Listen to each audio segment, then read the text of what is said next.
الحمد لله رب العالمين والصلاة والسلام على سيد المرسلين وعلى آله وأصحابه أجمعين أما بعد أعوذ بالله من الشيطان الرجيم بسم الله الرحمن الرحيم لقد من الله على المؤمنين إذ بعث فيهم رسولا صدق الله العظيم إن الله وملائكته يصلون على النبي يا أيها الذين آمنوا صلوا عليه وسلموا تسليما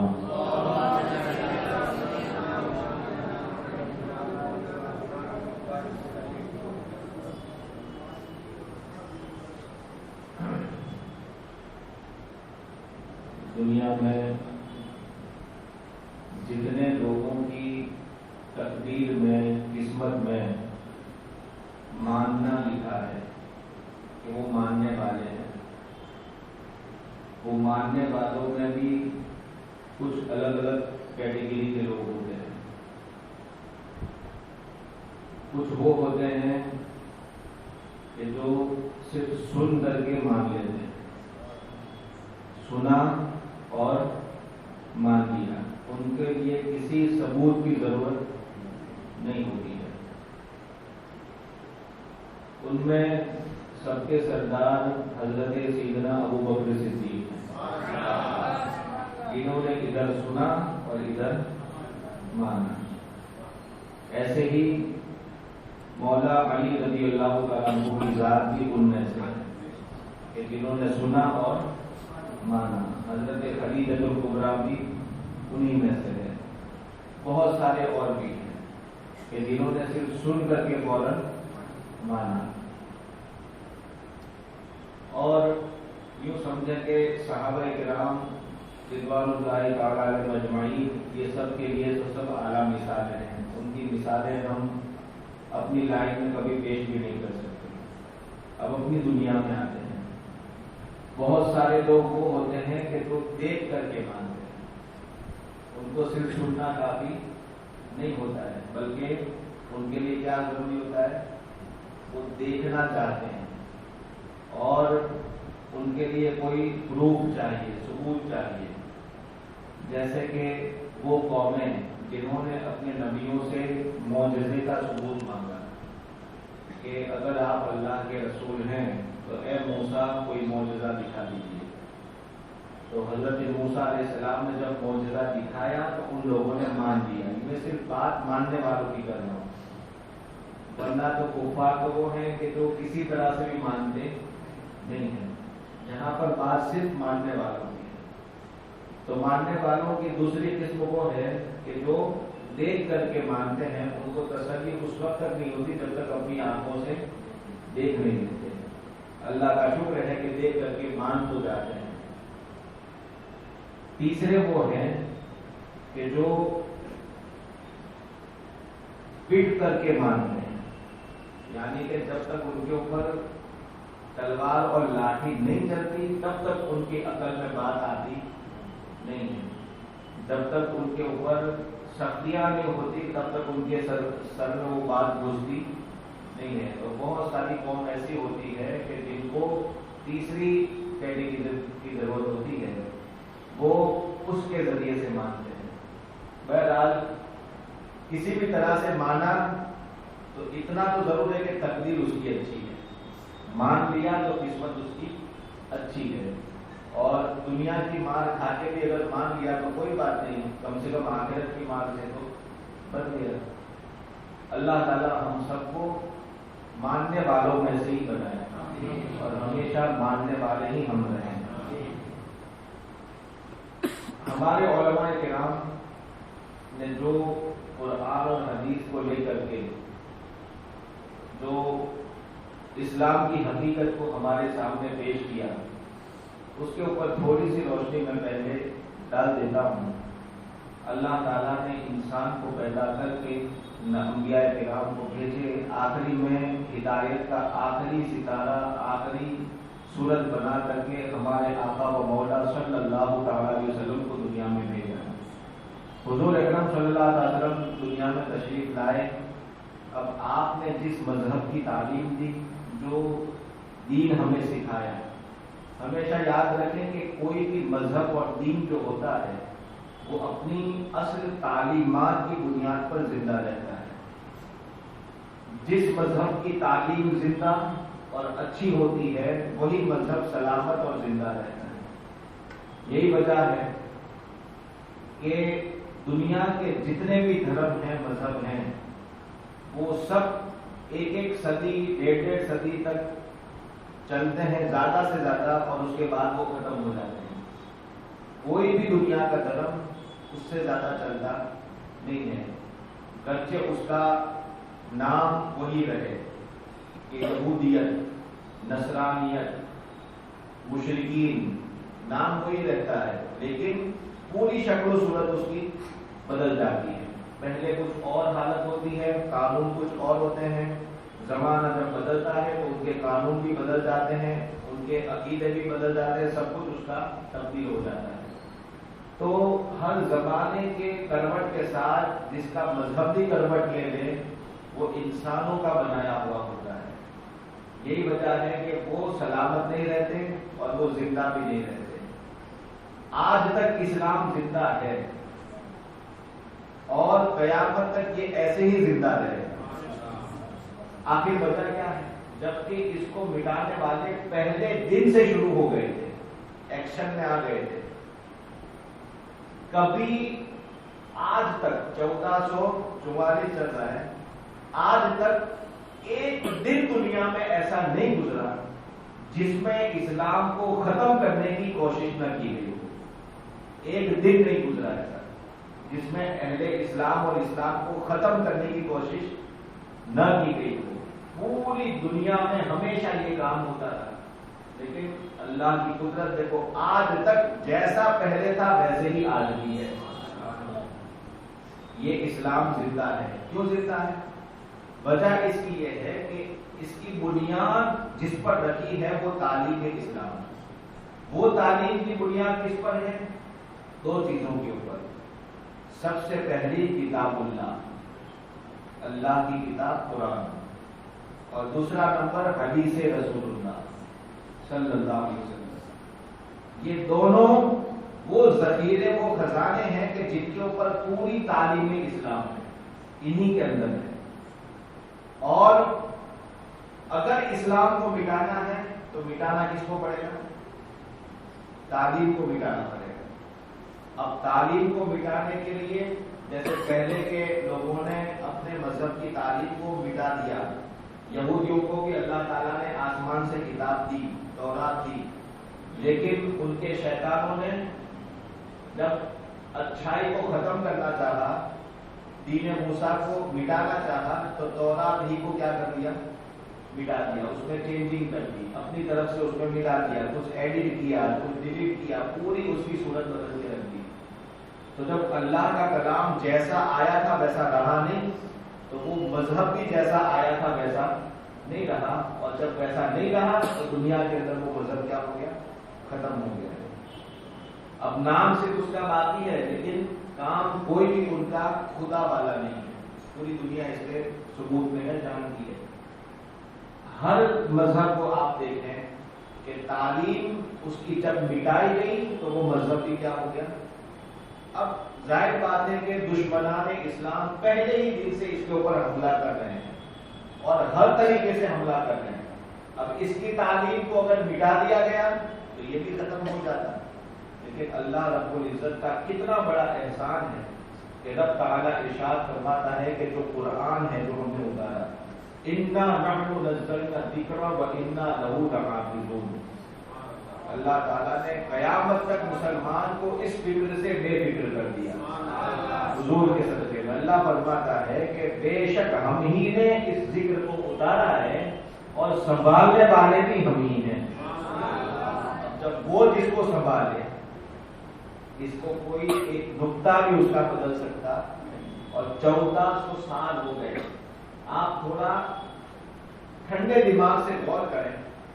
دنیا کی ساری پریس کی طاقت ان کے پاس، میڈیا کی طاقت ان کے پاس، کیا نہیں ہے دشمنان اسلام کے پاس. لیکن قسم خدا کی 30 پاروں میں سے ایک زبر زیر کو بھی کوئی بدل نہیں سکا. ورنہ یہ اتفاق اگر کر لیں کہ دنیا کے جتنے غیر مسلم پریس ہیں ہم قرآن کروڑوں کی تعداد میں چھاپیں گے، آیتیں بدل بدل کر کے، زبر زیر بدل بدل کر کے، ہو سکتا ہے یہ ساری چیزیں وہ کر سکتے ہیں، لیکن پھر بھی اگر ایک زبر کا زیر کہیں بدلتا ہے دنیا کے کونے کونے سے کروڑوں حافظ کھڑے ہو جاتے ہیں اور اپنی قوم کو بتاتے ہیں یہاں پر اس پریس کی یہ چھپائی غلط ہے، اس کو لینا مت، یعنی اس کا چھپا ہوا سارا برباد چلا جاتا ہے۔ یہ رب تعالیٰ کی قدرت ہے، اس نے وعدہ کیا ہے کہ قرآن کو ہم نے نازل کیا اور ہم اس کی حفاظت کریں گے۔ اب اس کے بارے میں تفصیل میں آیا کہ اس کا لفظ اور معنی دونوں اللہ نے محفوظ کر لیا، اس کا مطلب بھی محفوظ ہے اور اس کی تلاوت بھی محفوظ ہے۔ دوسرے نمبر کی چیز حدیث رسول صلی اللہ علیہ وسلم، حدیث پاک جس کے اوپر تعلیم اسلام کی بنیاد ہے دوسرے نمبر پر۔ اب وہ کیسے؟ قرآن کی تفسیر کے اعتبار سے حدیث رسول ہمارا دوسرا خزانہ ہے۔ حدیث رسول میں بھی خطرات آنے والے تھے اور یقیناً ہے ہی خطرات۔ جب قرآن کے اوپر کسی کا بس نہیں چلا، اب دیکھا کہ لاکھ کوششیں کی ابو جہل کے زمانے سے لے کر کے اب تک، لیکن کسی سے کچھ نہیں ہو پایا۔ کھلا چیلنج قرآن کا آج بھی ہے، وَإِن كُنتُمْ فِي رَيْبٍ مِّمَّا نَزَّلْنَا عَلَىٰ عَبْدِنَا فَأْتُوا بِسُورَةٍ مِّن مِّثْلِهِ۔ تمہیں اگر ڈاؤٹ ہو، شک ہو تو ایک آیت سورت لا کر کے دکھا دو۔ 1400 برس سے قرآن پکار کر کے چیلنج دے رہا ہے، کسی کی مدد نہیں، تیرے آگے یوں ہے دبے گتے فصحا عرب کے بڑے بڑے۔ جب عرب کے بڑوں بڑوں کا حال ہے تو یہ عجم کے چھوٹے چھوٹے کیا کر سکتے ہیں؟ تیرے آگے یوں ہے دبے لچے فصحا عرب کے بڑے بڑے، تو یہ عجم کے چھوٹے چھوٹے، عجم میں بھی چھوٹے چھوٹے، ان کے بس کی بات ہی نہیں ہے۔ عرب کے بڑے بڑے کیا کر سکے تو یہ عجم کے چھوٹے چھوٹے کیا کر سکے؟ تیرے آگے یوں ہے دبے لچے فصحا عرب کے بڑے بڑے، اور ایسے دبے لچے ہیں کہ جب دیکھنے والے دیکھیں گے تو کوئی جانے منہ میں زبان نہیں، بلکہ قریب جا کے دیکھو تو جسم میں جان نہیں۔ میں نثار تیرے کلام پر، حدیث رسول میں نثار تیرے کلام پر، میری یوں تو کس کو زبان نہیں، لیکن یا رسول اللہ اس زبان سے نکلا ہے تو وہ سخن ہے جس میں سخن نہ ہو، اور وہ بیان ہے جس کا بیان ہے۔ حدیث رسول صلی اللہ علیہ وسلم کے تعلق سے خطرات جو آنے والے تھے، آقا کریم صلی اللہ علیہ وسلم جتنے رافضی آئے بعد میں، خارجی آئے، ان لوگوں نے حدیث رسول کو نشانہ تو بنایا اور اپنی طرف سے ہزاروں حدیثیں بنا کر کے لوگوں میں پھیلانا شروع کر دی، اور اسی کا نتیجہ ہے آج کہ رافضیوں کی طرف سے واٹس ایپ فیس بک کے اوپر آپ کو کتنی حدیثوں کے نام سے ملے گی اور بڑی بڑی کتابوں کے حوالے سے ملے گی، لیکن حقیقت میں وہ حدیث نہیں ہے، وہ لوگوں کی بنائی ہوئی ہے۔ اس کے اوپر اگر غور کریں، توجہ دیں، کبھی انشاءاللہ یہ بھی موضوع رکھا جائے گا تو اس چیز کا آپ کو بعد میں پتا چلے گا کہ یہ کیسی حدیث ہے۔ تو حدیثوں کے تعلق سے جب یہ خطرات، اور آقا کریم صلی اللہ علیہ وسلم تو عالم غیب ہے، سب کچھ آگے کا جانتے ہیں کہ کیا کیا آنے والا ہے، اس لیے اپنی امت کو پہلے سے بتا دیا کہ میرے بعد دجال کذاب ایسے آئیں گے کہ جو میرے نام سے ایسی ایسی باتیں کریں گے کہ تم نے اپنے پچھلے لوگوں سے کسی سے یہ سنا نہیں ہوگا، اگلوں میں سے کسی سے نہیں سنا ہوگا، ایسی ایسی باتیں وہ پیش کریں گے، تو ان سے دور رہنا۔ تو اس کا مطلب آقا کریم صلی اللہ علیہ وسلم ضرور جانتے تھے کہ حدیثوں کے اندر ملاوٹ کی جائے گی، ورنہ صحابہ کا زمانہ تو خیر القرون کا زمانہ، وہ تو سب کے سب عادل صحابہ، حضور کی طرف ایک لفظ کی بھی نسبت غلط کیا نہیں کرتے۔ تو اس زمانے میں حضور کا یہ بتانا کہ جس نے میرے بارے میں جھوٹ کہا اس کا جہنم کا ٹھکانہ واجب ہے، اس کا مطلب آگے کے دنوں کو حضور دیکھ رہے تھے کہ آگے بد مذہب ایسا کریں گے، اور اس لیے آقا کریم صلی اللہ علیہ وسلم نے پہلے سے بتا دیا۔ اب یہ بتا دیا تو اس حدیث کو لے کر کے پھر یہ پتا چل گیا، اشارہ مل گیا امت کے علماء کو کہ جھوٹی حدیثیں بنائی جائیں گی۔ اب تابعین کا زمانہ آیا، تابعین کا زمانہ آیا، تو حضرت امام شافعی حضرت امام محمد ابن سیرین، حضرت امام اوزاعی، حضرت امام زہری، حضرت امام احمد ابن حنبل، حضرت یحییٰ ابن معین، حضرت ابو اسحاق فزاری، حضرت عبداللہ ابن مبارک، حضرت سفیان ثوری، حضرت سفیان ابن عیینہ، حضرت حماد ابن سلمہ، یہ وہ دکھ تابعین اور تبع تابعین کی جماعت ہے کہ جنہوں نے بناوٹی بنانے والی حدیثوں کو صاف الگ کر دیا اور مصطفیٰ کی اوریجنل حدیثوں کو امت تک پہنچایا۔ جہاں کہیں کسی نے دخل اندازی کی کوشش کی، انہوں نے صاف پکڑ کر کے پوچھ پکڑ کر کے الگ کر دیا، کہا کہ یہ غلط ہے۔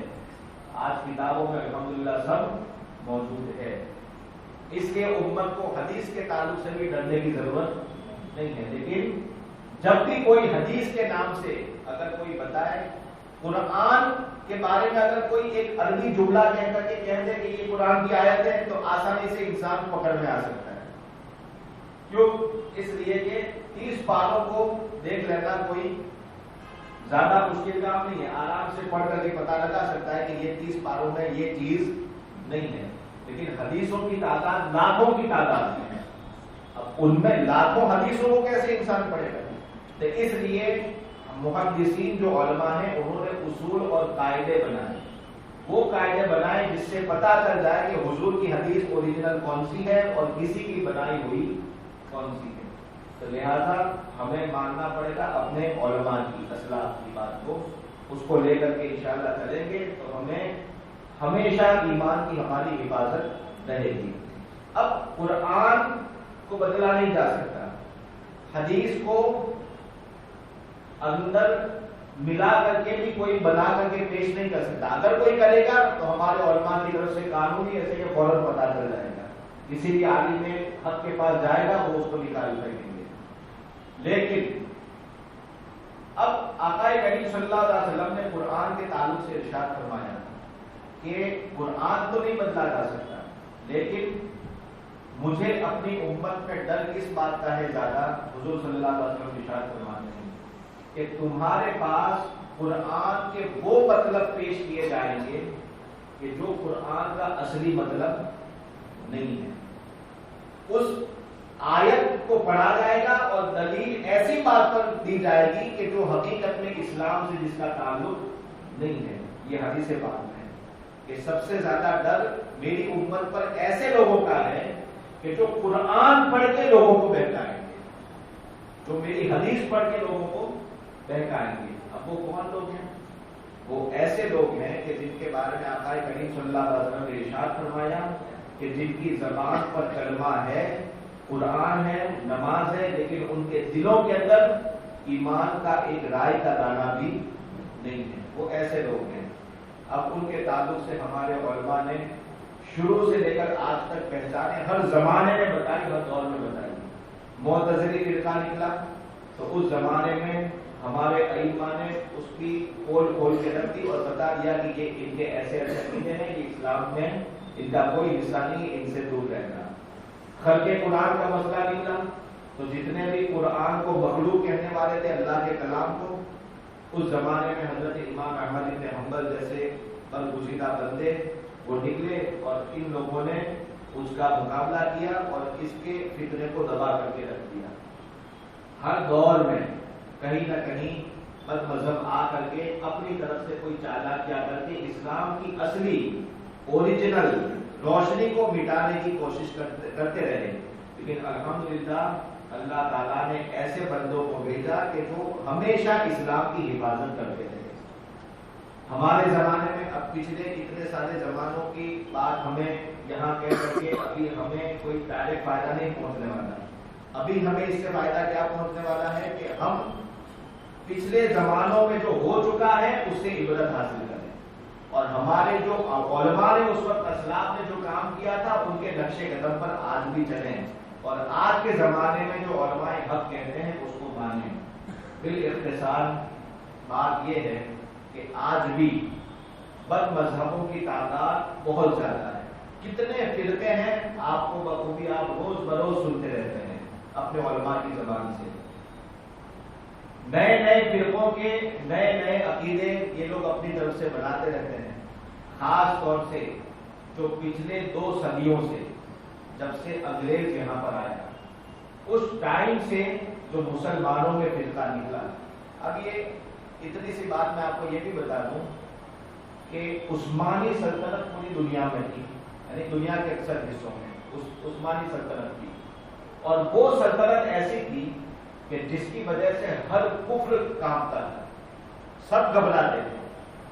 اس زمانے میں کہیں پر اگر برما جیسا کوئی واقعہ ہوتا تھا تو فوراً سلطنت عثمانیہ کی مدد پہنچ جاتی تھی اور مخالفوں کو ختم کر دیا جاتا تھا، مسلمانوں کو بچا لیا جاتا تھا۔ مسلسل 600 سال تک ایسا تسلط اسلامی حکومت کا رہا۔ اب ان لوگوں نے سوچا، ان لوگوں نے انگریز عیسائیوں نے، دہریوں نے جس کا کوئی مذہب نہیں، یہودیوں نے، کہ اگر ایسے ہی معاملہ چلتا رہا تو ہم کبھی سر اٹھا نہیں سکیں گے۔ اب اس کے لیے کیا کرنا پڑے گا؟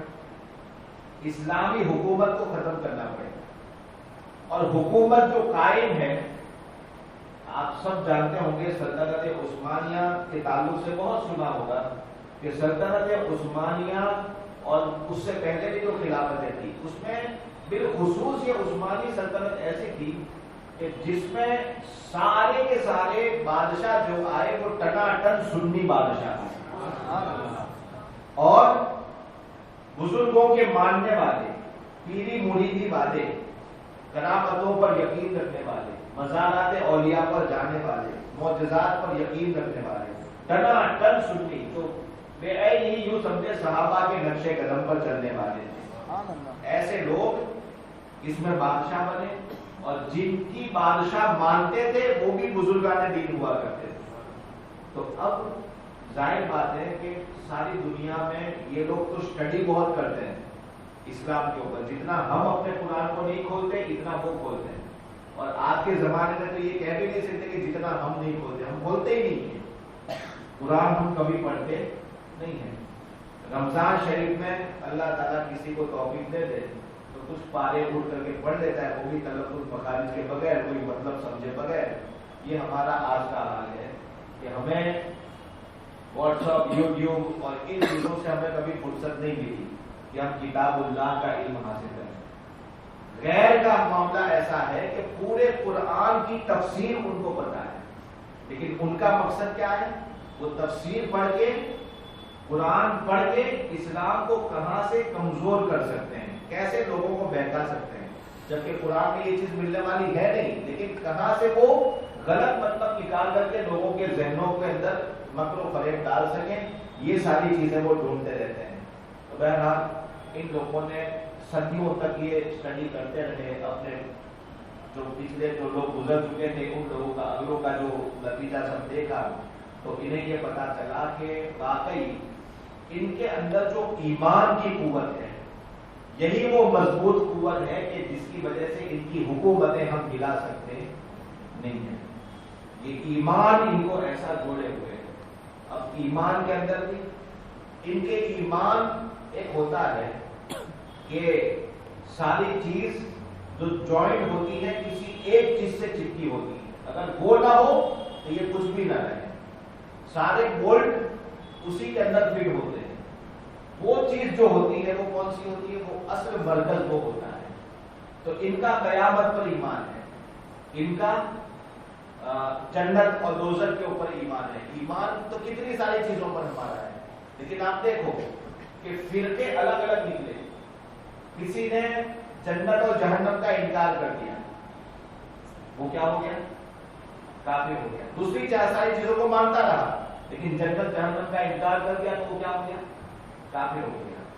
کوئی شخص وہ ہے کہ جس نے کسی ایک نبی کا انکار کر دیا تو وہ کیا ہو گیا؟ کافر ہو گیا۔ اس طرح سے جن چیزوں پر ایمان فرض ہے ان میں سے ایک چیز کا بھی اگر انکار کر دیا تو وہ سیدھا کیا ہو جائے گا؟ کافر ہو جائے گا۔ لیکن پورے 1400 سال میں سارے لوگوں نے ایک ریکارڈ دیکھا کہ ہر قیامت پر ایمان رکھنے والا ضروری نہیں ہے کہ وہ مسلمان ہو، ہر قیامت پر ایمان رکھنے والا ضروری نہیں ہے کہ وہ کیا ہو؟ مسلمان. کیوں؟ اس لیے کہ ہو سکتا ہے کہ قیامت پر تو ایمان ہو لیکن حساب کتاب پر اس کا ایمان نہ ہو, قبر کے عذاب پر اس کا ایمان نہ ہو, دوسری ساری چیزوں پر اس کا ایمان نہ ہو. پھر ایمان کے اندر نبیوں کو ماننا.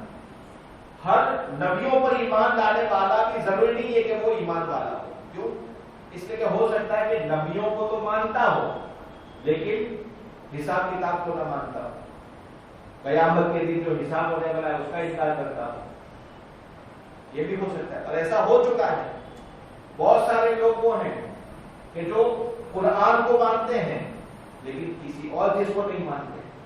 تو جتنی چیزوں پر ایمان ضروری ہے وہ سب میں ایک ایک چیز کو دیکھا گیا کہ یہ چیز پر ایمان ہو تب بھی ضروری نہیں ہے کہ وہ مسلمان ہو کیونکہ دوسری ساری چیزوں کو بھی دیکھنا پڑے گا. تو آخر ایک کون سی ایسی کوئی چیز ہے کہ جس کو دیکھا جائے کہ یہ ہے کہ نہیں تو اس میں سب آ جائے. تو 1400 سال کا ریکارڈ ہے. سارے بد مذہبوں نے, کافروں نے بھی سردے کیا اور سب کا نتیجہ کیا نکلا کہ کسی بھی چیز کو ہم اگر دیکھنے جاتے ہیں کہ اس کا قیامت پر ایمان, اس کا قرآن پر ایمان, اس کا فرشتوں پر ایمان, اس کا جنت دوزخ پر ایمان, لیکن یہ سارے ایمان والے ضروری نہیں ہے کہ دوسری بھی ساری چیزوں پر ایمان رکھتے ہو. ہاں ایک چیز ہے کہ جو رسول اللہ سے سچی محبت رکھتا ہے, آقا کریم صلی اللہ علیہ وسلم کی شان پر جس کا مکمل ایمان ہے, ایسا جس میں بھی دیکھا اس میں کوئی بے ایمانی والی چیز نہیں پائی جاتی.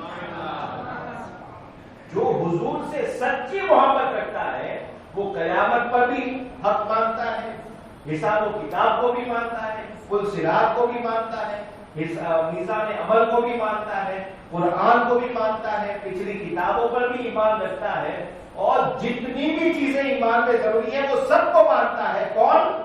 جس کا حضور سے رشتہ صحیح ہے.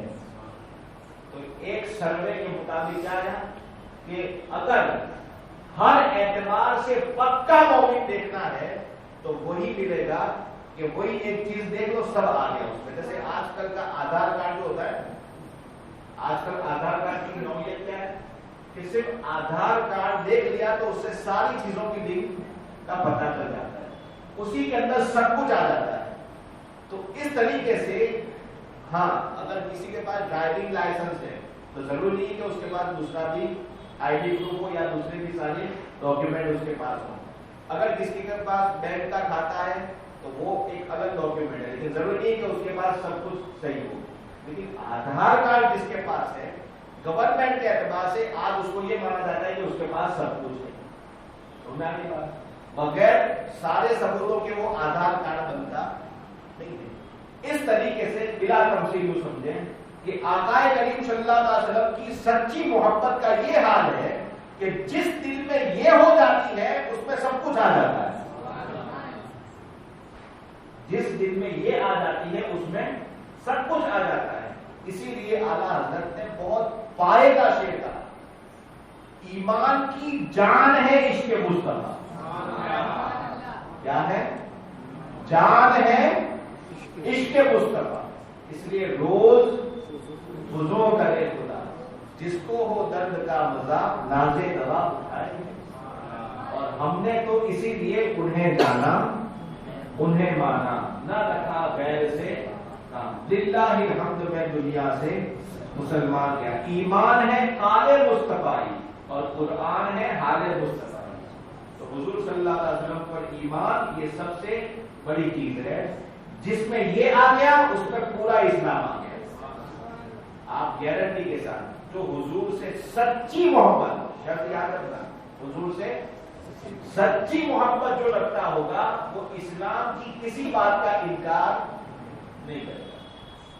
بات نہیں, اس کا مطلب جس کو انکار کرتے دیکھو اس کا مطلب وہ کیا ہے, وہ حضور سے سچی محبت نہیں رکھتا.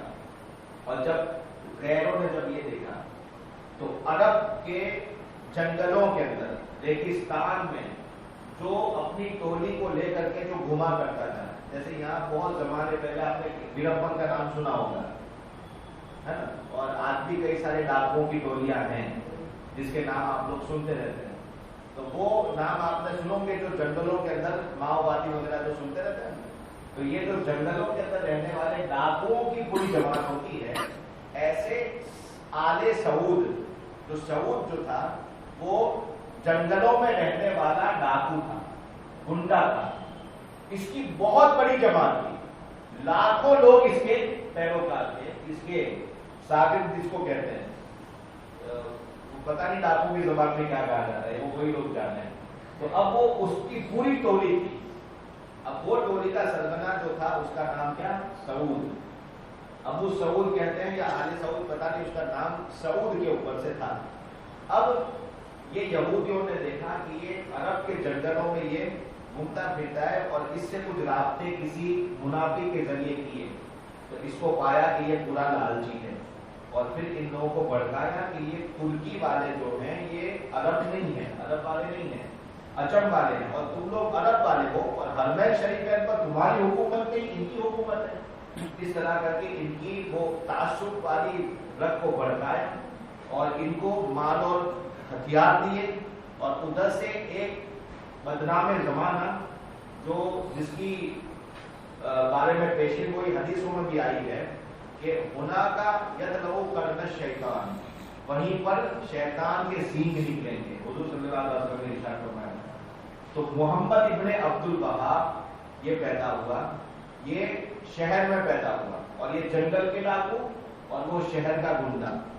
وہ جب شہر میں پیدا ہوا نجد میں, یعنی ریاض کی سرزمین پر یہ پیدا ہوا. اب ریاض میں یہ پیدا ہوا, پھر وہاں یہ پلا بڑا, جب بڑا ہوا تو اس نے جو علم حاصل کیا, علم حاصل کرنے کے بعد جب اس کے پڑھ نکلے تو پتا چلا کہ یہ وہی ہے جس کے بارے میں حضور نے ارشاد فرمایا تھا. اب اس کے ساتھ جب اس کی بات کو کچھ شہرت ملی تو اس کے ساتھ بھی اب ایسے لوگوں کے وائرس والوں کے چکر میں تو فوراً آ جاتے ہیں, کہیں سے بھی اس کو ڈھونڈ کر کے نکالا. اور ان لوگوں کا جو رابطہ ہوا, وہاں سے ابن عبد الوہاب نجدی نے کیا کیا, سب سے پہلی ابن تیمیہ کے اوپر اس کا اثر قبول کرتے ہوئے اس نے امت میں فرقے کرنے کے لیے کتاب لکھی جس کو کتاب التوحید کہتے ہیں. کتاب التوحید وہ لکھی جس میں اس نے لکھا کہ جتنے بھی دنیا میں مزارات اور درگاہیں ہیں وہ سب شرک کے اڈے ہیں. اس کے بعد اس نے لکھا کہ نبی, ولی, فرشتہ, جو بھی مخلوق ہو سب کے سب خدا کے سامنے سب ذلیل اور خوار ہیں. اللہ کی بارگاہ میں کوئی عزت والا نہیں ہے, بس اللہ ہی اللہ, اللہ ہی اللہ. اور اس طرح سے اس نے اللہ ہی اللہ کتاب التوحید کا درس دیا کہ جس میں سارے نبیوں کی شانوں کو گھٹایا, سارے ولیوں کی شانوں کو مٹانا چاہا. اور اب آہستہ آہستہ یہودی اور انگریزوں کا اس کا ساتھ ہوا. ادھر سے ملک کے اوپر قبضہ کرنے کے لیے سعودی گنڈوں کو یہودیوں نے پوری مدد کی. اب ادھر سے وہ ایک ایک شہر کے اوپر قبضہ کرتے کرتے لاکھوں کی فوج چاروں طرف گھومتی تھی اور دھیرے دھیرے دھیرے حرمین شریفین تک پہنچے. سلطنت عثمانیہ آہستہ آہستہ کمزور ہوتی چلی گئی. ویسے بھی اس کو اندر سے کھوکھلا منافقوں نے کر دیا تھا. آہستہ آہستہ ختم ہوتے ہوتے حرمین شریفین کے اوپر سے بھی قبضہ ختم ہو گیا. اور سعودی یہ حکومت سعودی کیسے ہو گئی؟ آج عرب کے 40 سے زیادہ ملک ہے جس کو عرب اتحاد کہا جاتا ہے. 40 سے زیادہ ٹکڑے یہ یہودیوں نے کیے, انگریزوں نے کیے, ورنہ پورا ایک حجاز مقدس تھا, پورا ایک تھا. اور اس کے کتنے ٹکڑے ہو گئے؟ 40 ٹکڑے ہو گئے. یہ ہماری قوم کا بٹوارا ان انگریزوں نے کیا. یہاں پر مغل سلطنت تھی, بہادر شاہ ظفر, ان سے پہلے حضرت اورنگزیب عالمگیر. یہاں پر بھی ٹناٹن اہل سنت تھے, حکومت بھی اہل سنت تھی. یہ اور بات ہے کہ سلطنت عثمانیہ کی وہ شاخ نہیں تھی لیکن اس کے خلاف بھی نہیں تھے, یہ اپنے کام سے کام رکھتے تھے. یہاں پر بھی ان لوگوں نے جب دیکھا کہ وہاں سے کام ختم ہو گیا, عبد الوہاب نجدی مر گیا اور اپنا زہر وہ چھوڑ گیا. اب وہاں پر جب حکومت ان کی آ گئی, جب حکومت آ گئی تو پھر اب اہل سنت کی کتابوں پر دھیرے دھیرے پابندی لگنے لگی. اب انہی کی حکومت کے مطابق ابن عبد الوہاب نجدی جو ہے یہ اس نے دینی لائن کو سنبھالا، اس کی نسل کے جو لوگ ہیں انہوں نے دینی لائن کو سنبھالا، اور سعودی والے جو ہیں انہوں نے حکومت کو سنبھالا۔ آج بھی دیکھو امام حرم یہ اس کے شاگردوں میں سے ہے، اور جو سلمان وغیرہ جو یہ بادشاہ لوگ ہیں وہ آل سعود میں سے ہیں۔ تو یہ دین اور دنیا دونوں کو انہوں نے اپنے طریقے سے تقسیم کر دیا۔ اب جب عرب میں سے اور پوری دنیا میں سے سلطنت عثمانیہ ختم ہو گئی، 1923 میں آخری اس کا کردار ختم ہو گیا۔ اب اس کے بعد باری آئی ہندوستان کی۔ ہندوستان میں جہاں پر پورے ہندوستان میں اتفاق سنیت کا تھا، انگریزوں کو ڈر کیا تھا؟ ایسٹ انڈیا کمپنی تو ڈالی تھی حضرت اورنگزیب عالمگیر کے زمانے میں، اس زمانے میں ایک کمپنی کی صورت تھی۔ اس کے بعد بڑھتے بڑھتے بہادر شاہ ظفر کے زمانے میں ایک پورا شہر آباد کر دیا۔ اس کے بعد اب ان لوگوں نے انڈیا میں رہ کر کے دیکھا کہ جیسے دنیاوی لیول پر عثمانی سلطنت سنیت پر تھی، ایسے یہاں پر بھی زور سنیت کا ہے۔ ان کے عقیدوں کو کھوکھلا جب تک نہیں کریں گے تب تک یہاں پر بھی افغانی دال بننے والی نہیں ہے۔ باقی سب کو تو آرام سے خرید سکتے ہیں، ان لوگوں کو تو یہ تو خریدے بیچے جا سکتے ہیں، سستا مال ہے، لیکن اہل سنت کے ہوتے ہوئے کوئی دوسرا حکومت کر سکتا نہیں ہے۔ تو پھر انہوں نے وہی چال جو ابن عبد الوہاب نجدی نے وہاں جو کتاب لکھی اس کا ٹرانسلیشن اسماعیل دہلوی کو اور اس کی ٹولی کو پیسہ دے کر کے اس کا ٹرانسلیشن کروایا۔ ان کی کتابوں کے ذریعے یہ ثبوت ہے، آج بھی موجود ہے کہ انہوں نے یہ سب کروایا، اس کا ترجمہ کروایا یہ اردو زبان میں اور فارسی زبان میں، اور یہاں لکھوایا۔ کیا کیا لکھوایا؟ اب وہی جو کتابیں لکھی گئی، آپ سوچو کہ جو انگریز مدرسوں کو بند کرنے آیا تھا، ایک طرف اہل سنت کے مدرسوں کو تالے لگائے جا رہے تھے، علامہ فضل خیرآبادی جیسے اور کفایت اللہ کافی علیہ رحمان ان جیسے سنی بزرگوں کو سولی اور پھانسی کی سزا دی جا رہی تھی، ایسے میں ایک طرف ایسی عالموں کی جماعت تھی کہ جن کو انگریز باقاعدہ منتھلی پگار ان کو دیا کرتا ہے۔ تو ایک طرف تو یہ دشمنی اور وہیں دوسرے مولویوں سے انگریزوں کی یہ دلی محبت، ظاہر بات ہے کچھ تو راز ہوگا۔ وہ کس سے محبت تھی؟ رشید احمد گنگوہی سے، اشرف علی تھانوی سے، قاسم نانوتوی سے، خلیل امبیڈوی سے، یہ سب انگریزوں کا پگار لینے والے ہیں، اور انہوں نے اپنی کتابوں کے اندر علم غیب کے رد میں لکھا، حاضر و ناظر کے رد میں لکھا، نبی کی شان کو گھٹانے والی باتیں لکھی، اور ایسی ایسی باتیں لکھی کہ امت کے اندر ایک طرف سے انگریزی وہی چال جو عرب میں چلی تھی، ایک طرف سے تلواروں کا زور، گولیوں کا زور، اور ایک طرف سے عقیدوں پر حملہ۔ اسی طریقے سے یہاں پر بھی ہر جگہ پر انگریزوں کی تلوار اور توپیں چل رہی تھی، اور اندر سے مسلمانوں کے اندر یہ تہلکہ مچ رہا تھا۔ ایسے میں اللہ رب العزت نے کرم فرمایا کہ ہمارے اعلیٰ حضرت اور انہوں نے عقیدوں کو بچا دیا۔ یہ پوری ایک لمبی داستان ہے جو ابھی تک میں نے پیش کی۔ اب انہوں نے کیا لکھا، میں نے کہا نا کچھ لوگ سن کر کے نہیں دیکھ کر کے مانتے ہیں، اس کے لیے میں آپ کو ایک دو چیزیں سے بتا دیتا ہوں۔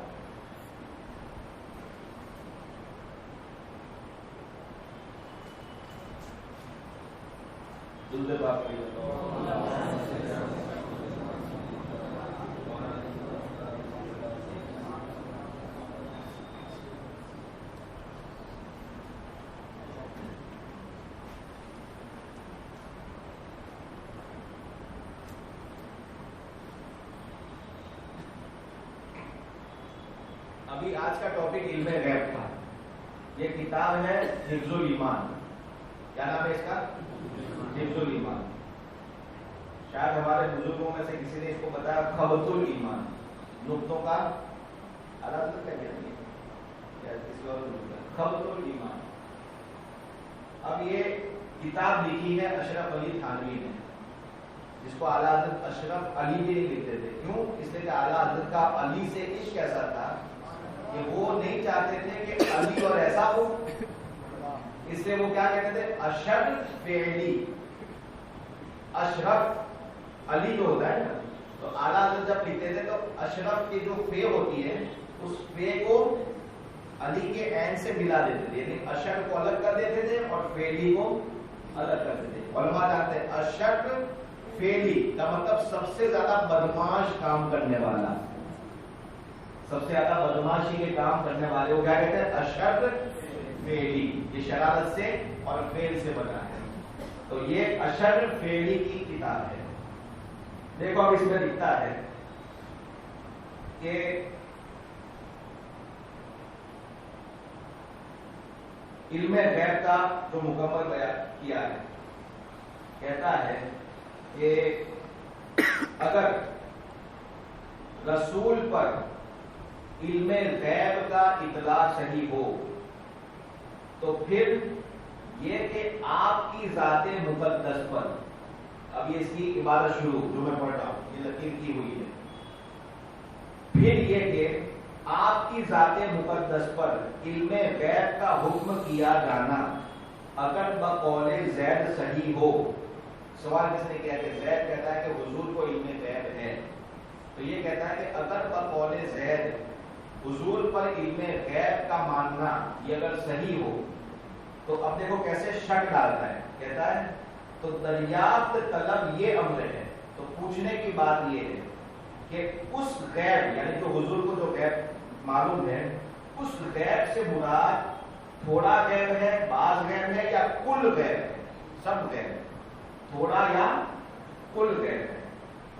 اگر بعض علوم میں غیب لیا یعنی سب نہیں بلکہ بعض کچھ حصہ علوم غیبیہ اگر اس میں مراد ہیں، یعنی اگر زید یہ مانتا ہے کہ حضور کو سب نہیں تھوڑا علم غیب ہے، تو اگر یہ مراد ہے تو اس میں حضور صلی اللہ علیہ وسلم کی کیا خاصیت، کیا تخصیص ہے؟ ایسا علم غیب تو زید عمر یہ دو انسانوں کے نام لیے، ایسا علم غیب تو معمولی انسان زید اور عمر، بلکہ ہر صبی و مجنون، صبی کہتے ہیں چھوٹے بچے کو اور مجنون کہتے ہیں پاگل کو، دیکھو بلکہ ہر صبی و مجنون، بلکہ جمیع حیوانات و بہائم کے لیے، حیوانات یعنی جانور، بہائم یعنی درندے، جمیع حیوانات و بہائم کے لیے بھی حاصل ہے۔ اس میں حضور کی کیا خاصیت؟ جس کو بھی اردو آتا ہو یہ پڑھ سکتے ہیں، اور کتابیں ہمارے مکتبوں پر یہ دونوں سادات کرام ہماری کتابوں میں ہی رہتے ہیں، ان کے پاس موجود بھی ہوگی۔ ایسا علم غیب تو ہر زید اور بکری یعنی ہر معمولی انسان کو، بلکہ ہر بچے اور پاگل کو، بلکہ تمام جانوروں کو بھی ایسا علم، کیسا علم جتنا حضور کو ہے۔ آپ سوچو تو صحیح، کیونکہ ہر شخص کو، اب دلیل دے رہا ہے، کیونکہ ہر شخص کو کسی نہ کسی ایسی بات کا علم ہوتا ہے جو دوسرے شخص کو نہیں ہوتا، دوسرے شخص سے چھپا ہوتا ہے، یعنی جس سے چھپا ہے اس کے مقابلے میں وہ عالم غیب ہے۔ یعنی ایسے ہی جیسے ہم کچھ چیز جانتے ہیں اور آپ نہیں جانتے، اور کچھ چیزیں وہ ہوتی ہیں جو آپ جانتے ہیں اور ہم نہیں جانتے، تو جو آپ جانتے ہیں میں نہیں جانتا، پھر میرے لیے غیب ہوا اور آپ کے لیے غیب نہیں ہوا، اور جو چیزیں میں جانتا ہوں آپ نہیں جانتے تو وہ آپ کے لیے کیا ہوا؟ غیب ہوا۔ تو یہ بتاتا ہے کہ کیونکہ ہر شخص کو کسی نہ کسی ایسی بات کا علم ہوتا ہے جو دوسرے شخص سے مخفی ہوتا ہے، تو یوں چاہیے کہ پھر سب کو عالم غیب کا ہو۔ دیکھو یہ مولوی کہلانے والا، پھر اگر یہ علم غیب اگر ماننا ہے تو کہتا ہے کہ پھر سب کو عالم غیب کو۔ اس کا مطلب کیا کہ حضور صلی اللہ علیہ وسلم کو، اب اس بات سے آپ کیا سمجھے؟ یہاں بات ختم ہوئی، اس بات سے کیا سمجھے کہ صاحب اس نے کہا کہ حضور کو عالم غیب کہنا صحیح نہیں ہے، اور حضور کو غیب کا علم معاذ اللہ نہیں ہے، جڑ سے منائی کرتا ہے کہ حضور کو علم غیب نہیں ہے۔ ٹھیک ہے، اب یہ اس نے اپنی کتاب کس میں لکھا ہے؟ حفظ الایمان میں۔ دوسری ایک کتاب ہے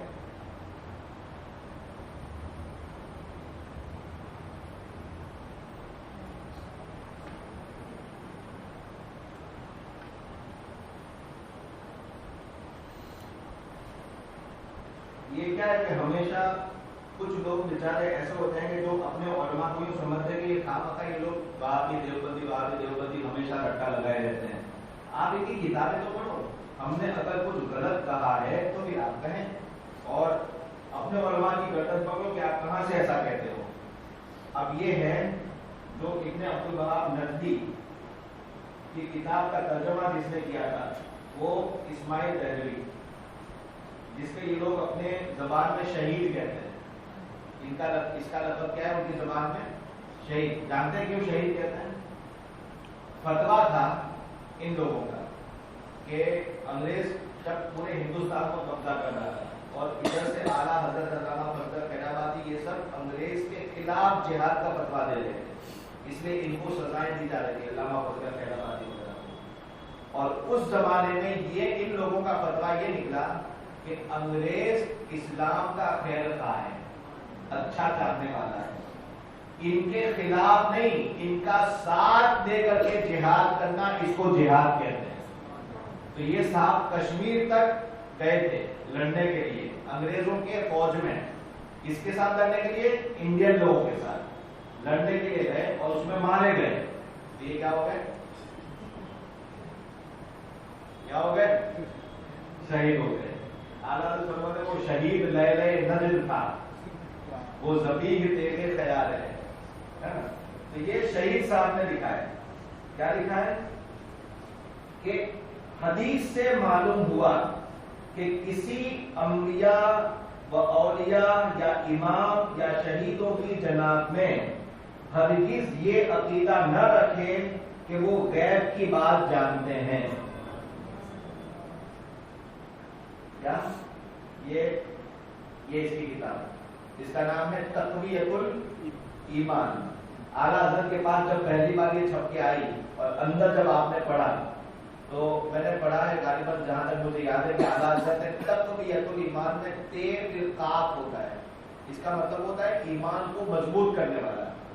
تو اعلیٰ حضرت نے جو 2 قاف کے جو نقطے تھے اس کو کیا کیا, ایک کر دیا اور ایک نقطے کو واو کے اوپر لگا دیا, بلکہ ایک کاف کے نقطے کو ایک ختم کر دیا اور ایک ہی رکھا. تو کاف کے بدلے میں کیا ہو گیا؟ فا ہو گیا. تقویۃ الایمان اس نے نام رکھا یعنی ایمان کو مضبوط کرنے والا. اعلیٰ حضرت نے اس کا نام رکھا تفویۃ الایمان یعنی ایمان کو ختم کر دینے والا. تو یہ اعلیٰ حضرت. بہرحال اب اس نے یہ لکھا ہے کہ معلوم ہوا کہ کسی انبیاء اولیاء یا امام یا شہیدوں کی جناب میں ہرگز یہ عقیدہ نہ رکھے کہ وہ غیب جانتے تھے, بلکہ حضرت پیغمبر کی جناب میں بھی یہ عقیدہ نہ رکھے اور ان کی تعریف میں ایسی بات کہے اور یہ ایسا نہ کہے جو شاید لوگ پیغمبر خدا کی تعریف میں کہتے ہیں کہ وہ علم غیب رکھنے والے ہیں. اب شاید لوگ کون جانتے ہیں؟ حضرت امام بوصیری جس نے قصیدہ بردہ لکھا, ان کے قصیدہ بردہ کا ایک شعر ہے جو یہ اس کا جنم تو ابھی کا ہے 150 سال 200 سال پہلے کا, اور امام بوصیری 7 صدیوں پہلے کے. وہ امام بوصیری فرماتے ہیں فَإِنَّ مِن جُودِكَ الدُّنْيَا وَضَرَّتَهَا وَمِنْ عُلُومِكَ عِلْمَ اللَّوْحِ وَالْقَلَمِ. یا رسول اللہ صلی اللہ علیہ وسلم, یقیناً بے شک آپ کے جود و سکا, آپ کے قلم کا ایک ٹکڑا دنیا اور آخرت دونوں ہے. دنیا اور آخرت دونوں آپ کے قلم کا صرف ایک ٹکڑا ہے. وَمِنْ عُلُومِكَ, اور آپ کے علم کے سمندر کا ایک قطرہ لوح و قلم کا علم ہے. یہ کون کہہ گئے؟ اور یہ کہتا ہے کہ جو شاید لوگ نبی کی شان میں کہتے ہیں ایسا غیب کا ان کے بارے میں کہنا جائز نہیں ہے. پڑھا آپ نے یہ تقویۃ الایمان اس کی, اور یہ کیا ہے؟ حفظ الایمان. ٹھیک ہے. اب میں جو حوالہ بتانے جا رہا ہوں یہ حضرت امام ملا علی قاری رضی اللہ تعالیٰ, یہ ہمارے بہت بڑے بزرگ, یہ صرف ہمارے نہیں بلکہ یہ لوگ بھی مانتے ہیں اور اپنی دلیل کے اندر ان کو پیش کرتے ہیں. اس کا ثبوت بھی میں نے رکھا ہے. دیکھو,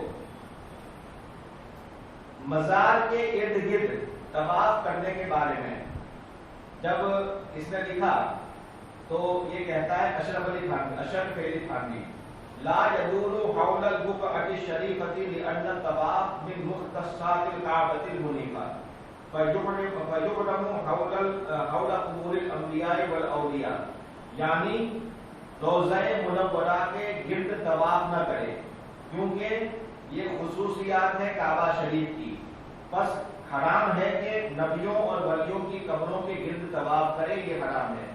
یہ اس نے الزام صرف رکھا ہے کہ ہم اس کو جائز کہتے ہیں، ورنہ یقیناً اعلیٰ حضرت نے بھی اس کو کیا لکھا ہے؟ حرام ہی لکھا ہے۔ اعلیٰ حضرت نے بھی اس کو جائز لکھا نہیں ہے، لیکن جو ہمارے جاہل سنی، بلکہ استغفراللہ جاہل سنی کو نہیں کہہ سکتے، ہمارے جو لا علم سنی ہیں اور نہیں جانتے، تو وہ بیچارے لا علمی کے اندر قبروں کا کیا کرتے ہیں؟ طواف کرتے ہیں، اور یہ وہابی دیکھتا ہے اور وہ سمجھتا ہے کہ ان کے اعلیٰ حضرت نے کہا ہوگا اس لیے کرتا ہے، جبکہ ہماری کتابوں میں اس کا کوئی ثبوت نہیں ہے۔ تو یہ جان لینا کہ مزار کا طواف کرنا جائز نہیں ہے، اس کے سامنے سجدہ کرنا بھی جائز نہیں ہے، خانے کعبہ ہی کا طواف کرنا جائز ہے، یہ ہمارے نزدیکی مسئلہ ہے، لیکن یہ اس کی نیت کچھ اور ہے۔ اب یہ جو حوالہ دے رہا ہے کہتا ہے کہ لطائف رشیدیہ میں شرح المناسک میں سے یہ لکھا ہے۔ اب یہ شرح المناسک کس کی کتاب ہے؟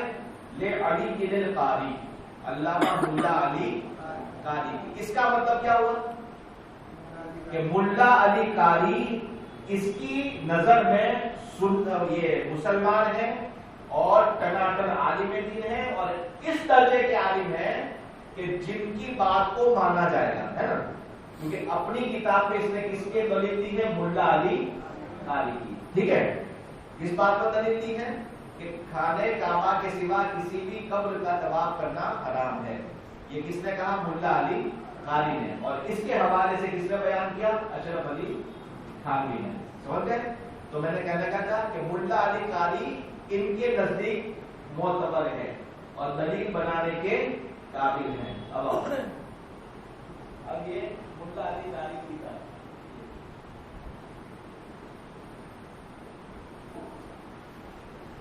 ان بیچاروں نے ابھی تو صرف اصل میں علم غیبی کا مسئلہ ہے، یہ محسن بھائی نے پیر باندھ کے رکھے ہیں کہ علم غیبی کا بیان کرنا ہے، ورنہ اگر اس کے سوا دوسری ساری چیزیں ہوتی، ایسے ایسے بکواس ان لوگ کے ہیں۔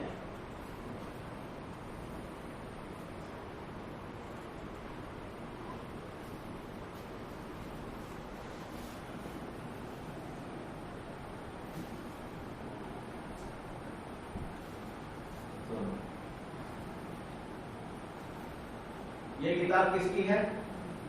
حضرت ملا علی قاری رضی اللہ تعالیٰ عنہ کی۔ آپ کی وفات کا سال ہے، یہ حضرت امام قسطلانی کی کتاب ہے، ملا علی قاری نے اس کے اوپر شرح لکھی ہے۔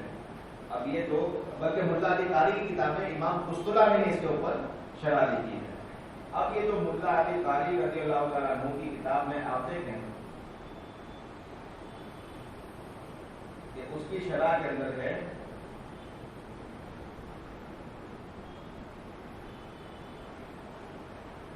آقا کریم صلی اللہ تعالی علیہ وسلم کے مبارک ناموں کا ذکر ہے، جس میں ذکر کرتے ہیں کہ حضور کا ایک نام ہے ظاہر اور ایک نام ہے باطن۔ ایک نام کیا ہے؟ ظاہر، اور ایک نام ہے باطن۔ ایک نام ہے اول اور ایک نام ہے آخر، جبکہ قرآن کریم میں آیا ہے هو الاول والآخر والظاہر والباطن۔ اللہ ہے جو اول ہے، آخر ہے، ظاہر ہے اور باطن ہے، اور یہ کہتے ہیں حضور کے ناموں میں سے بھی ہے اول، آخر، ظاہر اور باطن۔ تو پھر اعلیٰ حضرت بھی کہتے ہیں وہی ہے اول، وہی ہے آخر، وہی ہے ظاہر، وہی ہے باطن، اسی کے جلوے، اسی سے ملنے، اسی سے اس کی طرف گئے تھے۔ یہ باطن کی شرح کے اندر فرماتے ہیں فَهُوَ الْمُطَّلَعُ عَلَى بَوَاطِنِ الْأُمُورِ بِوَاسِطَةِ مَا يُوحِيهِ اللَّهُ تَعَالَى إِلَيْهِ۔ باطن کا مطلب کیا ہوتا ہے؟ حضور صلی اللہ علیہ وسلم باطن ہیں، کیوں؟ اس لیے کہ وہ سارے معاملوں کے غیب کے اوپر ان کو اللہ نے اطلاع دی ہے۔ سارے معاملوں کے غیب کے اوپر اللہ تعالیٰ نے ان کو کیا دی ہے؟ اطلاع دی ہے، اللہ تعالیٰ نے اپنے وحی کے ذریعے ان کو سب بتایا، اس لیے وہ کیا ہے؟ باطن ہے۔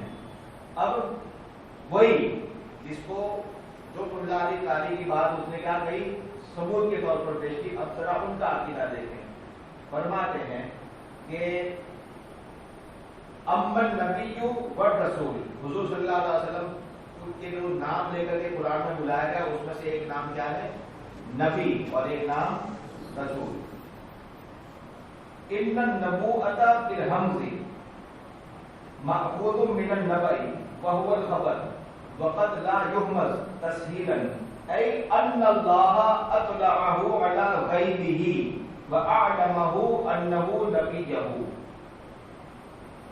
فرماتے ہیں کہ ان کا نام نبی ہے، اور نبی نکلا ہی ہے چھپی باتوں کی خبر سے۔ نبی کا مطلب عرب کی زبان میں کیا ہوتا ہے؟ چھپی باتوں کو بتانے والا، چھپی باتوں کو بتانے والا۔ اور جب یہ نبی ہیں تو اب اس کا مطلب یہ ہوا کہ ان اللہ اطلعہ علی غیبہ، کہ اللہ تعالیٰ نے اپنے غیب کے علم پر نبی کو اطلاع دی ہے۔ جو اپنا علم غیب اللہ کا ہے اس پر اللہ تعالیٰ نے کس کو اطلاع دی؟ اپنے نبی کو بتایا، یعنی اپنے غیب کا علم اپنے نبی کو عطا فرمایا۔ تو جب طواف کے معاملے میں ان کی بات دلیل لگی تو علم غیب کی بات نہیں۔ اب اس نے علم غیب کے بارے میں یہ ساری باتیں کہی، یہ ہمارے علماء کا یہ فتویٰ، اور یہ تقریباً صحابہ کرام کے دور سے آج تک یہ چلا آ رہا ہے۔ یہ آخری حصہ ہے المواہب اللدنیہ کا، یہ امام مصطلحی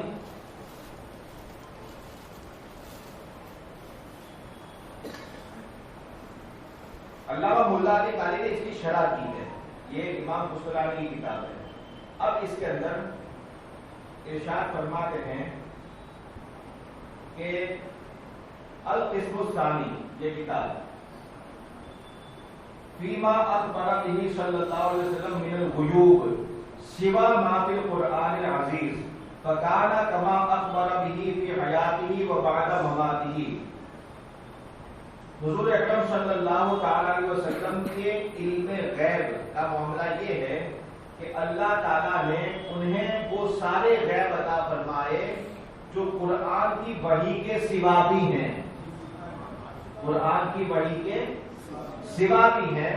ایسے غیب کی باتیں بھی ہمارے آقا صلی اللہ علیہ وسلم نے بتائی، جس کے ثبوت میں حضور صلی اللہ علیہ وسلم کی حدیث، یہ امام مصطلحی جس کی شرح کس نے کی؟ امام اللہ علی قاری نے۔ وہ فرماتے ہیں کہ ان اللہ قد رفع للدنیا فانا انظر الیہا والى ما هو قائم فيها الى يوم القیامہ کانما انظر الى کف هذه۔ بے شک اللہ تعالیٰ نے میرے آنکھوں کے سامنے دنیا اٹھا کر کے رکھ دی، تو میں اس کی طرف اور جو کچھ بھی قیامت تک اس میں ہونے والا ہے، میں اس کی طرف، دنیا کی طرف، اور جو کچھ بھی اس میں، تو قیامت تک ہونے والے میں ہم لوگ پیدا ہونے والے ہیں کہ نہیں؟ آج ہم لوگ یہاں بیٹھنے والے ہیں، تو کیا ہم لوگ اسی وقت بیٹھ گئے تھے؟ 1400 سال پہلے جب اللہ تعالیٰ نے ان کو دکھایا تب ہم لوگ بیٹھے تھے؟ نہیں بیٹھے تھے۔ اللہ تعالیٰ نے ان کو کیا بتایا؟ میں اس کی طرف دیکھتا ہوں، کس کی طرف؟ دنیا کی طرف۔ وَإِلَى مَا هُوَ قَائِمٌ فِيهَا، اور جو کچھ بھی اس میں ہونے والا ہے، اِلَى يَوْمِ الْقِيَامَةِ، قیامت کے دن تک ایسے دیکھتا ہوں۔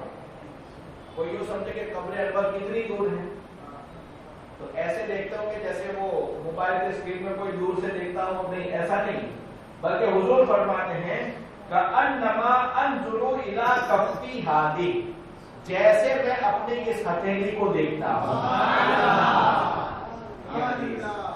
نعرہ تکبیر، نعرہ رسالت، شان مصطفیٰ، نعرہ سنت۔ ابھی تو اعلیٰ حضرت کی فتح تلویہ نہیں اٹھائی، ورنہ وہ تلواریں گراتے ہیں، ایسی تلواریں گراتے ہیں کہ کیا بتایا۔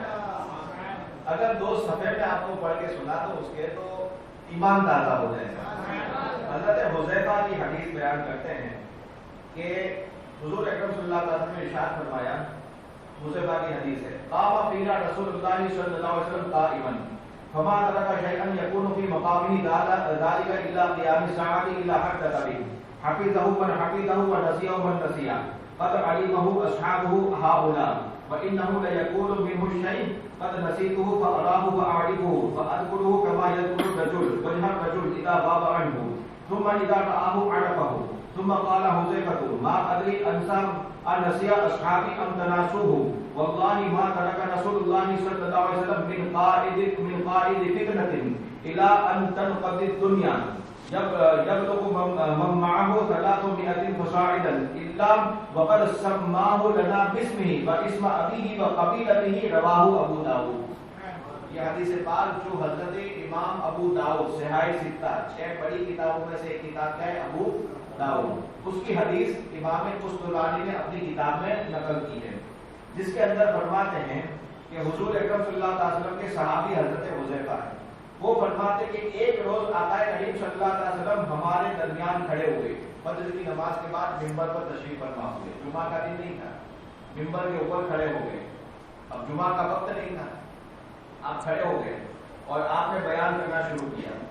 فرماتے ہیں جو بیان کرنا شروع کیا ہے اس کی حدیث میں ایسا ہے کہ قیامت تک جو ہونے والا تھا. کس طرح سے کہ طویل حدیث ایسی ہے کہ فجر کے بعد خطبہ شروع کیا، وقت ظہر کا آ گیا، ظہر کی نماز کا وقت ہوا، آپ فنزل آپ منبر سے اترے، اذان ہوئی، نماز پڑھائی، ثم صعد المنبر، پھر منبر پر چڑھے، پھر بیان شروع کر دیا. پھر اس کے بعد عصر کا وقت ہوا، پھر تشریف فرما ہوئے، عصر کی نماز پڑھی، پھر منبر پر چڑھے.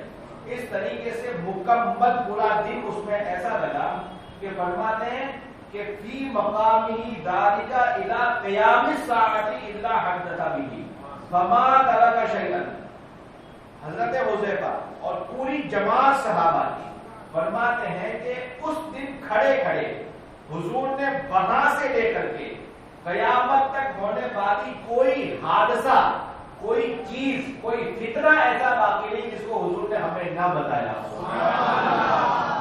پھر فرماتے حافظہ من حافظہ، ہم میں سے جس کو جتنا یاد رہا اس کو اتنا رہا، اور جو جتنا بھول گیا اتنا بھول گیا. پھر آگے فرماتے ہیں کہ کتنے فتنہ خوروں کے نام اور اس کے باپ کے نام کے ساتھ حضور نے اس دن بتایا تھا.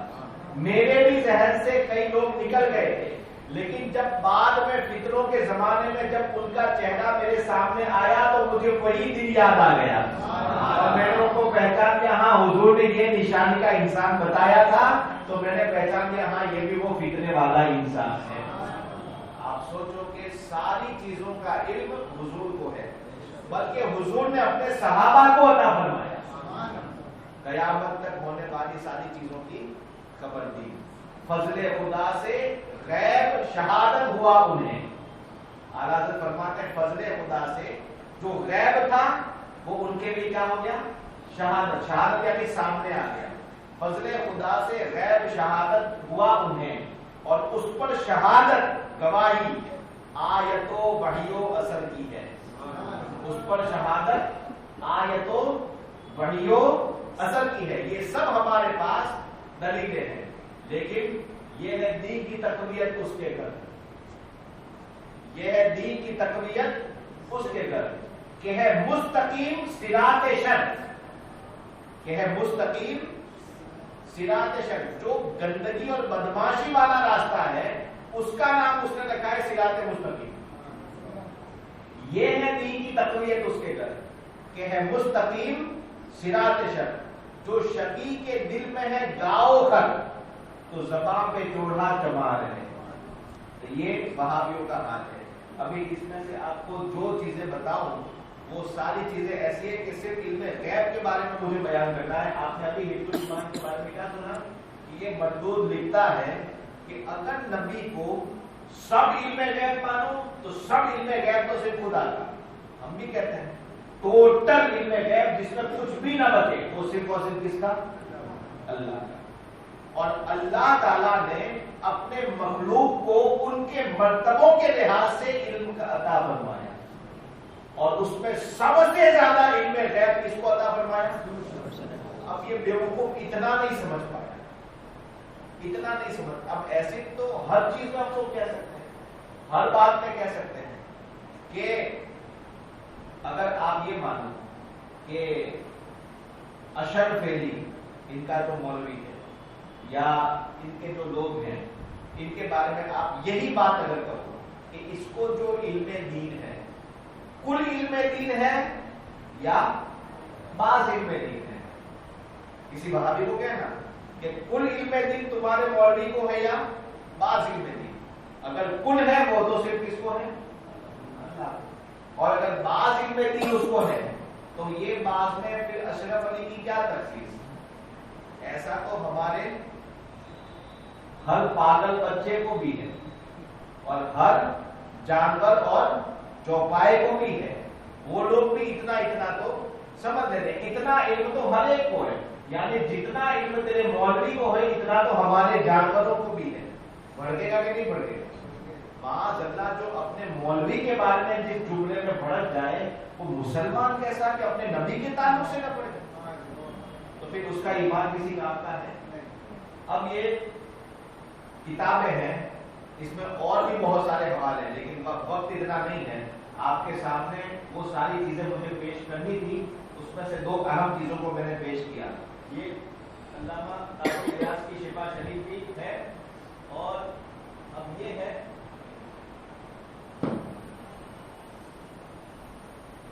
اب جو ان کی وہابیت کی دھجیاں اڑا کر کے جس کتاب نے رکھ دی، حرمین شریفین کے علماء کو جس نے تعجب میں ڈال دیا، الحمدللہ اعلیٰ حضرت کی وہ کتاب الدولۃ المکیہ، الدولۃ المکیہ بالمعرفۃ الغیبیہ. آپ دیکھو کتنی موٹی کتاب لکھ رہی ہے. اب آپ سمجھو اس کے اندر جو تشریح تخریج ہے اس کو ہٹا کر کے یوں مان لو کہ چلو اس کی آدھی، اگر آدھی بھی مان دی جائے کتنی ہوئی؟ اعلیٰ حضرت کی طبیعت علیل تھی اور اس کے بعد کئی سارے کام دوسرے تھے، حج پر گئے ہوئے تھے، اور سارے لکھنے کا وقت جو تھا اس میں کوئی کتاب ہندوستان سے لے گئے تھے نہیں، حوالے کی کتابیں ساتھ میں نہیں تھی. زبان عربی، بیماری کی حالت، مہمانوں کا ہجوم، وہ بھی مہمان کیسے؟ بڑے بڑے علماء حرم جیسے مہمان وہ آتے تھے جس کے ملنے پر انکار بھی نہیں کر سکتے. مسلسل ایسے موقع پر جب ٹوٹل لکھنے کا وقت نکالا گیا تو 8 گھنٹے نکلا. 8 گھنٹے کے اندر یہ کتاب تیار کی، جس کا جواب الحمدللہ آج کسی کے پاس نہیں ہے.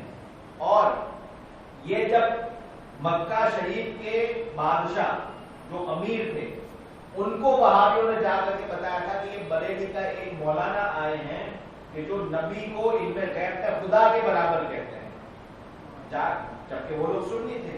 اب یہ جب چڑھایا تو یہ گئے اور شریف مکہ نے حرم کے علماء کو بلایا اور بتایا کہ کیا ایسی بات ہے کہ علم غیب کے مسئلے میں مجھے پورا خلاصہ چاہیے کہ ہمارا عقیدہ اسلام کا کیا ہے. ان لوگوں نے دماغ خراب کیا ہے.